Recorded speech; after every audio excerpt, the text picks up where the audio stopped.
Il est 6 heures du mat et c'est l'heure de réveiller le BTP. Installe-toi confortablement, attrape ta boisson chaude préférée et il ne me reste plus qu'à te souhaiter une très bonne écoute de ce nouvel épisode. Bonjour à tous, on se retrouve au Launch Day Léonard, édition 2026. J'ai le plaisir d'accueillir les startups du programme Seed. Et aujourd'hui, j'ai le cofondateur de Sharing Worker, Olivier, avec moi. Bonjour Olivier. Bonjour, merci de m'accueillir aujourd'hui. Écoute, c'est un plaisir de devoir rejoindre cette promo 2026 du programme Seed de Léonard. On va mettre un peu de contexte avant de parler de ce que fait Sharing Worker. Je vais te demander de te présenter ce que tu fais et pourquoi Sharing Worker. Qu'est-ce que Sharing Worker ? Écoute, je suis Olivier, j'ai créé donc Sharing Worker avec un ami qui s'appelle Florent Bonneau, et nous avons eu l'habitude de travailler longtemps ensemble pendant quelques années, et on a eu à vivre des petits drames chez les clients également, ou voire même des gros drames, ce qui nous a poussé à nous intéresser également à la sécurité, et de se rendre compte qu'il y avait plein de solutions qui existaient, mais qui n'étaient pas forcément encore soit adoptées, alors pour des raisons parfois techniques, parfois tarifaires, parfois d'adhésion. Donc voilà, on s'est lancé dans la réflexion avec pas mal d'R&D, beaucoup de tests au début, pour en arriver à un produit terminé. Et aujourd'hui, on est vraiment fiers de faire partie des 8 entreprises aujourd'hui qui sont donc au Launch Day de Léonard et de participer à ce programme Seed. Trop bien. Et donc vous avez un parcours qui est plus lié au BTP ou vraiment lié à la tech à la base? Vous avez vécu, non, on a vécu tout ça? On a fait différentes choses en fait dans notre vie. Moi, j'ai plutôt de l'informatique, de la gestion de projet à la base. On s'est rencontrés dans une boîte qui travaillait avec le BTP, avec Florent, et sur lequel on a fait nos armes. C'était une super expérience, une super entreprise, de super clients. Et c'est vrai que ça nous a, c'était un milieu qui nous a vraiment beaucoup plu. Après, aujourd'hui, nous, on va pas se limiter qu'au BTP. On a commencé par le BTP, mais on peut travailler justement dans l'industrie, dans l'énergie et d'autres secteurs.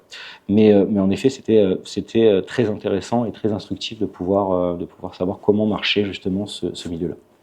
Tu le dis très bien, c'est sur votre spécificité de bosser dans la sécurité, ça ne se limite pas forcément au BTP, parce que la sécurité, on peut en retrouver des sujets dans tous les secteurs. Ouais. Mais sur le BTP, c'est un sujet qui est assez redondant, qui revient tous les ans, qu'on a l'impression qu'on ne règle jamais totalement. Il y a encore beaucoup trop d'accidents sur les chantiers, beaucoup trop de drames, comme tu l'as dit.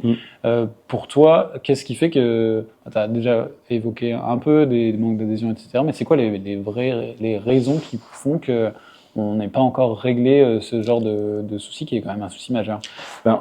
Le BTP en France, l'an dernier, c'est 90 000 accidents par an, un accident toutes les 2 minutes. C'est un drame, mais malheureusement, à force de donner des chiffres, ça devient de la com. C'est-à-dire qu'on sait qu'il y a un problème d'accidentologie, on sait qu'il y a un problème de sécurité, et en fait, à l'intérieur, il y a encore différents secteurs. Les collisions engins piétons, par exemple, 2 fois sur 3, c'est un mort. Heureusement, il y en a pas 150 par jour. Mais on sait qu'il y a un pain point très fort là-dedans. Les solutions de prévention, quand elles existent, la réalité, c'est qu'elles ne peuvent se mettre en place sur des coins de chantier, sur certains chantiers. Le déploiement est très complexe. Et il est très complexe parce que même si on dit que la sécurité pas de coût, enfin la vie n'a pas de prix, mais en fait la sécurité elle a un coût. Et la réalité derrière tout ça, c'est que derrière des solutions de recherche de marge et derrière des solutions d'avoir des chantiers qui restent faisables, même en période de crise, il faut qu'il y ait de la sécurité, mais il faut qu'elle soit accessible aux gens. Quand je te disais tout à l'heure, il y a aussi un problème d'adhésion, c'est qu'il y a des solutions qui sont très complexes en termes d'installation et autres. On travaille on a un client par exemple qui est dans le nucléaire aujourd'hui, qui nous a dit que en fait ils avaient fait des tests, mais ils avaient même pas pu continuer au-delà d'une semaine parce que les gens qui devaient l'utiliser, qui devaient l'installer, qui devaient le configurer, trouvaient ça trop compliqué. Nous, on a pris à contre-pied justement de la tech comme elle est depuis quelques années avec de la recherche d'ingénierie très très poussée. On a cherché à rendre la chose la plus simple possible. On parlera plus tard, mais quand on travaille avec un bracelet, il n'y a même pas de bouton dessus, quoi. Okay. Le but, c'est que ce soit le plus simple et le moins cher possible. Et pourquoi? Alors, c'est pas juste une question de vouloir être gentil, que la planète aille mieux. C'est aussi parce que derrière, on sait que le client va pouvoir le déployer et protéger plus de monde. C'est ce que j'allais dire, c'est que tu le disais, c'est des chantiers où il faut le déployer sur beaucoup de monde. En plus, il y a des équipes qui changent. Donc, en fait, quand tu traites de gros chantiers, peut-être tu vas avoir des mouvements dans tes équipes. C'est hyper important de pouvoir le déployer. Sur quels aspects sécuritaires, vous, Sharing Worker, vous travaillez? Aujourd'hui, on s'est focalisé dans un premier temps, parce que bien sûr, il y en aura plein d'autres après, on s'est focalisé sur les collisions engin-piéton, engin-engin, et tout ce qui est les accidents liés au survol de charge.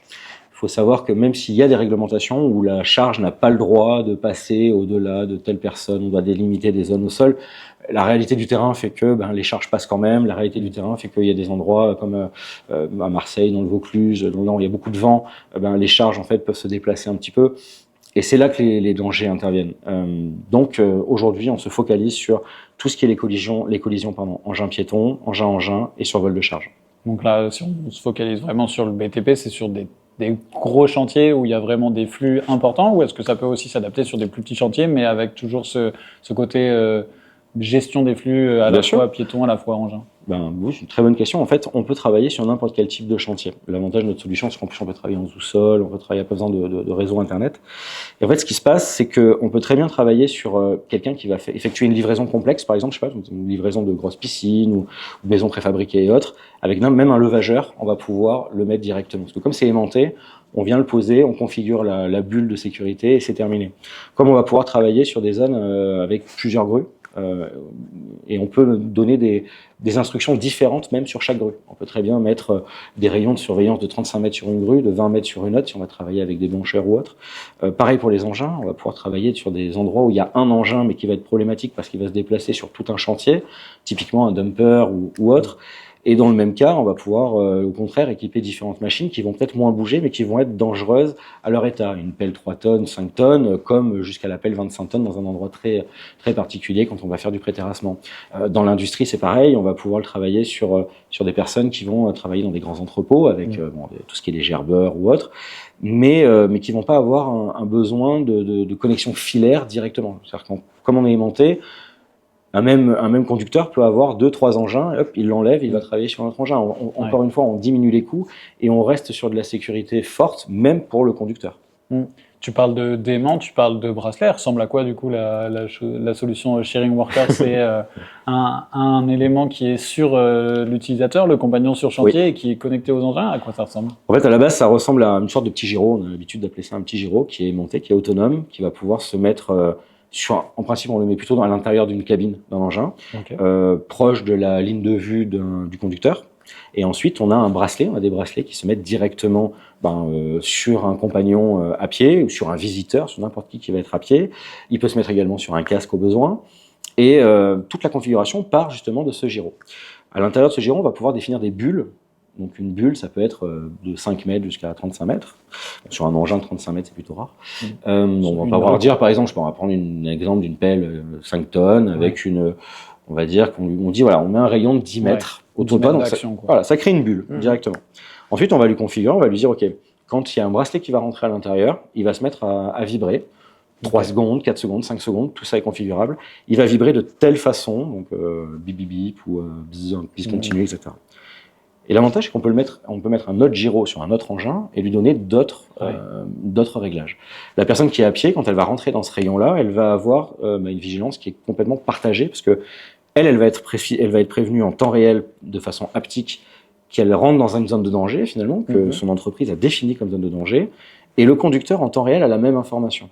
Ce qui fait que demain, là où aujourd'hui, dans 99% des cas, quand il y a un accident de ce type-là, il y en a toujours un des deux qui dit « Putain, je l'avais pas vu, je savais pas ». Là, on va baisser ce niveau de responsabilité finalement qu'on donne que aux piétons ou que aux conducteurs d'engin.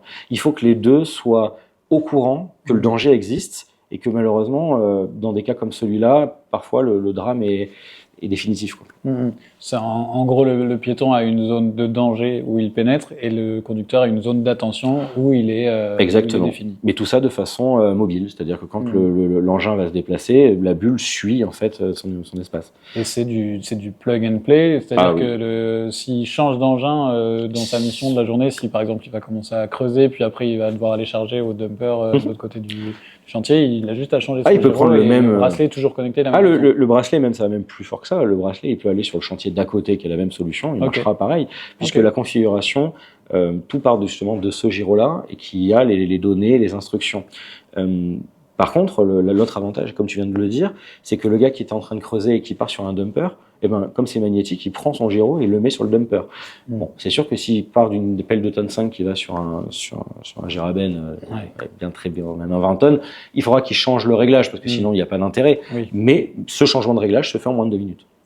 Bah, ça, c'est quand même assez pratique. C'est aussi, je pense, c'était le sens que vous essayez de donner aussi à une solution comme celle-ci de sécurité, c'est qu'elle soit pratique et qu'elle soit pas encombrante et qu'on se dise pas, faut que je fasse vraiment hyper attention. C'est quelque chose qui vient dans le quotidien du travailleur sur le chantier et qui vient aussi se positionner dans n'importe quel type de chantier. Est-ce que vous avez des cas d'usage que vous aimez bien présenter ou vous aimez bien citer où ce genre de drame pour aller au plus grave, mais de ce genre d'accident a été évité?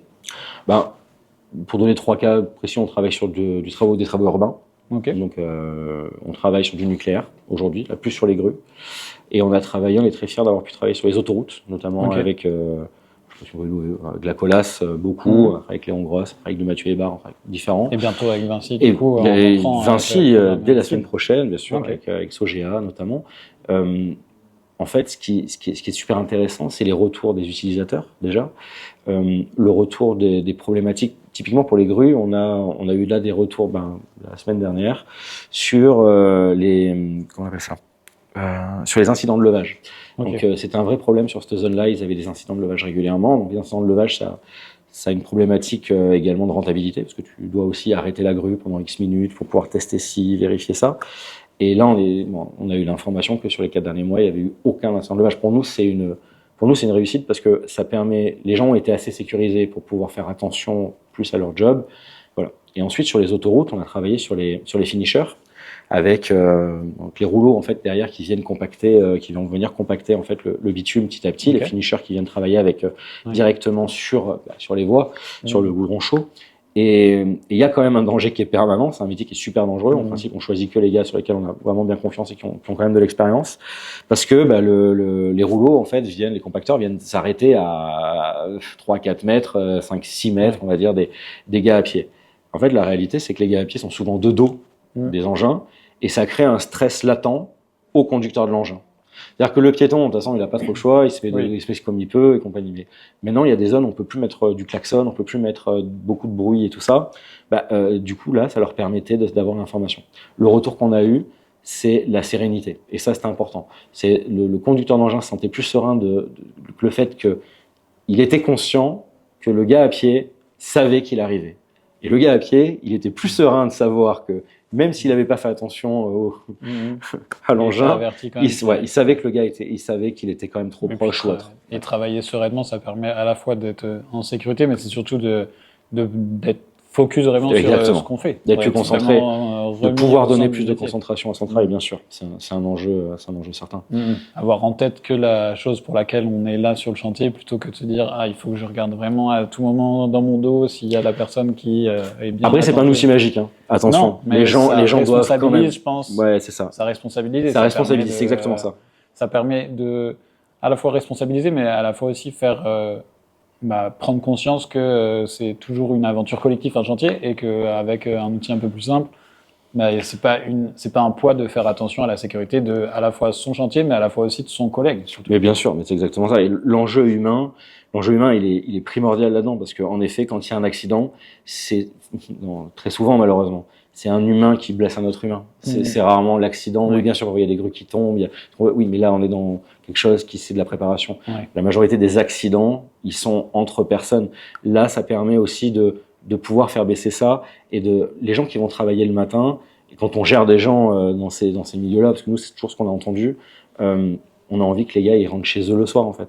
Et voilà. Et pour autant, derrière, comme je disais tout à l'heure, il y a des questions de budget aussi. C'est bien, on peut mettre de la sécurité, mais quand on commence à payer 5, 6, 8 000, 10 000 euros sur un engin, que ça peut pas bouger, derrière, c'est compliqué. Ouais. Et nous, la volonté qu'on arrive à faire aujourd'hui, c'est qu'on arrive à sécuriser une personne pour 50 centimes par jour, en fait. Et il n'y a pas d'engagement, on peut le garder 1 mois, 2 mois, 3 mois. Il y a des chantiers parfois qui sont vraiment temporaires, et il faut pouvoir faire ce système d'abonnement pour leur permettre, quand il y en a besoin, tu le prends. Parfois, tu as des besoins sur 1 an, mais parfois, tu as des besoins aussi sur 1 mois ou 2 mois. Et voilà. Et c'est ça permet aussi, sur un chantier, d'avoir le pôle sécurité qui n'est plus rogné au final. On rogne plus sur le budget sécurité, puisque c'est pas un budget c'est pas un pôle de dépenses, c'est plutôt oui, parce qu'en fait, beaucoup moins un pôle de dépenses. La réalité même des pôles de sécurité, des QSE, HSE, tout ce que tu veux, c'est que derrière, ils ont envie aussi de montrer qu'ils peuvent être rentables. Parce que la réalité, c'est qu'une sécurité efficace, il faut qu'elle soit scalable. Pour pouvoir la rendre efficace, il faut qu'elle soit partout, donc scalable. Mais une sécurité scalable, elle permet d'améliorer le ROI et la rentabilité du chantier. Parce qu'on perd moins de personnes. Quand on a quelqu'un qui est absent, qui a un accident, mais derrière, il y a des frais énormes pour pouvoir recruter, on perd de la compétence, on perd de la motivation chez les collègues, plein de choses en fait. Et tout ça, il faut arriver à le diminuer, à le baisser pour pouvoir arriver à l'objectif final. Oui, le ROI n'est pas que sur le budget de chantier, il est sur un ensemble de choses que vous pouvez améliorer par un outil simple et du coup à faible coût finalement pour les enjeux.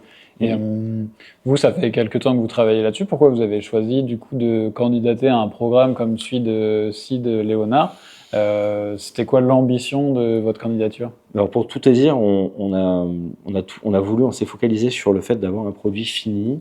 On l'a terminé réellement en juin l'année dernière. On a pu faire des tests validés, commencer la commercialisation cet été. Et il y a en fait différents organismes et autres. On est allé avec le pavillon en France au GTEx de Dubaï, qui a été une superbe expérience. On a rencontré des gens justement de CID et on nous a présenté vraiment la chose. On s'est dit ce serait quand même bien de candidater. Florent, mon associé, avait déjà regardé ça, mais on se pensait trop petit en fait. On se pensait pas forcément. On le voyait comme c'était quand même international. Je crois qu'il y a plus de 300 boîtes qui ont participé là. Et en fait, on essaie de garder. On est assez humble et le but c'est que on se parte pas dans quelque chose. On pensait que voilà, on était peut-être pas forcément assez avancé et c'est avéré que non. C'est avéré que non. Et les retours ont été vraiment très très bons. On a pu passer les différentes phases, les différents pitchs et l'accueil et le niveau des gens qu'on a pu rencontrer, ne serait-ce qu'encore aujourd'hui, c'est un vrai plaisir parce qu'on apprend en permanence et on peut progresser de façon spectaculaire avec ces gens. Et est-ce que c'était aussi dans un coin de l'œil d'avoir pour objectif de travailler sur, vous avez parlé d'autoroute et travailler sur à la fois Vinci Autoroute, à la fois les Vinci Construction. Est-ce que c'est dans votre spectre aussi de travailler Pour être ultra honnête, on n'a même pas fait de prospection là, donc on a eu des demandes. Le premier stock qu'on a autofinancé nous-mêmes et autres, en fait, est déjà dehors. Et les derniers travaux qu'on a fait, c'était dans le sud-est de la France avec le réseau Escota, donc qui est sur Vinci Autoroute. On a eu des premiers contacts avec Eurovia, mais de toute façon, c'était dans la boucle de pouvoir aller vers Vinci. Mais on sait très bien le temps que ça aurait pris sur des groupes comme ça, c'est des nébuleuses, plein d'entreprises. Ça permet une inertie plus simple d'être directement au cœur du sujet, c'est clair. Exactement. Là, le but, ça va être de travailler avec eux, mais surtout, ça va être de travailler en synergie. Parce que les retours qu'on a, ils sont très opérationnels et ils sont très réels. Tout à l'heure, on a pu parler avec la directrice d'innovation, par exemple, que ce soit des concessions ou de Vinci Construction. On a des retours, on parle le même langage pour le coup, et on a des conseils ultra avisés très rapidement. Ça permet de sauter des étapes de Exactement, contact. Ça va plus vite, ça accélère. Quand on est entrepreneur et quand on a un produit à délivrer et avec aussi de la production, parce que vous produisez les choses, vous avez besoin de passer moins de temps à passer les étapes de contact et plus de temps à avoir les décideurs pour avancer et aussi financer vos productions. C'est exactement ça. Tout ce qui va pouvoir faire accélérer, mais avec de la qualité, un entrepreneur aujourd'hui doit les prendre parce que tout est question de temps, tout est question de temporalité et la temporalité n'est pas toujours la même chez le client, chez nous forcément, n'est pas la même chez l'industriel que chez celui qui va faire du logiciel, de l'industriel, du hardware ou autre. Nous on est une safety tech mais dans le domaine industriel puisqu'on les fabrique. Donc tout ça fait que cet accélérateur-là, c'est très très grande chose pour nous. Et si on parle justement de temps, de temporalité, c'est quoi vos ambitions là pour le futur? C'est quoi les enjeux de Sharing Warfare là, à la suite de ce launch day? Qu'est-ce que ça vous a donné aussi comme motivation? Je pense que quand on arrive dans ce genre d'événement, qu'on voit toute cette cohorte de startups, tous ces gens qui veulent innover, ça donne un coup de boost. C'est quoi les ambitions là, à moyen court terme Les rencontres qu'on a fait là aujourd'hui pour déjà faire des synergies sur différentes typologies. Nous, on a des ambitions un peu à l'international, puisqu'aujourd'hui, déjà, notre produit est testé, notamment dans les Émirats. Et on a envie d'accélérer ça. On va accélérer sur notre levée de fonds également, puisque ça donne du crédit de pouvoir avoir Vinci à son capital, mais surtout dans l'accompagnement de cette façon-là. Et on va pouvoir surtout toucher plus de monde en même temps pour pouvoir enfin rendre cette sécurité scalable, ce qui est notre objectif à terme. Et derrière, on a bien sûr d'autres produits enfin pas en production, mais en tout cas en réflexion, on va dire, et qui vont venir se plugger là-dessus. À terme, notre ambition, c'est de faire l'Internet de la sécurité directement sur les zones de travaux. On va vraiment pouvoir faire différentes solutions, différentes choses, mais au sein de cet écosystème-là, et de pouvoir l'ouvrir également à ce qui existe. Bah écoute, Olivier, j'ai très hâte de découvrir tout ce que vous allez pouvoir faire, parce que du coup, la prochaine fois qu'on échangera peut-être, ou d'ici quelques années, quand on reviendra discuter de tout ça, j'espère qu'on parlera de sécurité comme quelque chose de acquis, quelque chose qui n'est plus un coût à la fois humain, à la fois un coût financier, comme on a pu le dire, de pas voir ça de cette manière-là, mais de voir quelque chose comme quelque chose de réglé et quelque chose qu'on peut assurer. Si tu avais un mot pour conclure cet entretien sur un mot adressé à des prospects ou des entreprises du bâtiment qui découvrent ta solution en écoutant le podcast 6h du BAT. Eh ben, écoutez, soyez assurés que tout ce que l'on veut, c'est améliorer les choses. Notre système, au-delà du fait qu'il ne soit pas cher, accessible et simple, fait que si vous avez envie de le tester, nous faisons des tests totalement gratuits sur votre site. Nous pouvons l'envoyer également, donc il n'y a pas de problème d'acquisition de ce matériel-là. Notre but, c'est pas de vendre à proprement parler absolument la chose. Le but, c'est que vous puissiez vous l'approprier, le proposer à vos gars, le proposer à l'ensemble justement même de vos clients, parce que ça peut être aussi un avantage concurrentiel, et que voilà, vous pouvez le tester gratuitement. Contactez-nous sur notre site sharingworker.com. C'est ce que j'allais dire, où est-ce qu'on pourrait le retrouver du coup sur Sharing Worker, et vous pouvez aussi suivre toute cette série de podcasts liés au programme Seed et au Launch Day 2026 de Léonard sur 6h du BAT. Et en tout cas, Olivier, c'était un plaisir de te recevoir ce matin. Plaisir partagé, merci beaucoup. Merci à tous et à très vite pour réveiller de nouveau le BTP. J'espère que tu as apprécié ce nouvel épisode sur 6h du BAT. Si ce n'est pas déjà le cas, je te laisse t'abonner et laisser 5 étoiles. Et quant à nous, on se retrouve très très vite pour réveiller de nouveau le BTP.